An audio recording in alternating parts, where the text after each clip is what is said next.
I am Dave Calverley with Elevate Building Company, and we're out here in New Hill, North Carolina today at one of my properties that we're doing a custom home.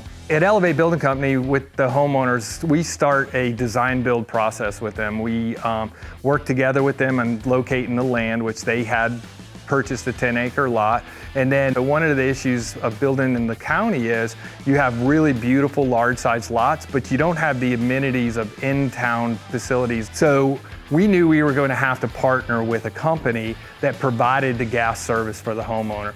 And I had worked with Couch Oil previously on a multi-generational home in Durham. They're a full-service company. When we partnered with them and introduced the homeowner to Couch Oil, they came out, they did a site assessment, they helped locate the tank, they pulled their own separate permit for their underground service, they provided their own underground contractor, so they deliver and install the tank, they even bring the line all the way to the connection. So as a builder, it takes a lot of pressure off of me of trying to make 3 or 4 different subs come together and work. And from the point of coming out and doing the estimate, the load size of the tank that they were gonna need based on the demand of propane, and through the sale and service, Couch was really our best option. They worked great with the customer. They set up plans that the customer could work with. They gave them different financing options of either having the tank provided by Couch and signing a contract on the fuel or purchasing the tank outright. They gave the homeowner the option to give them the best choice possible.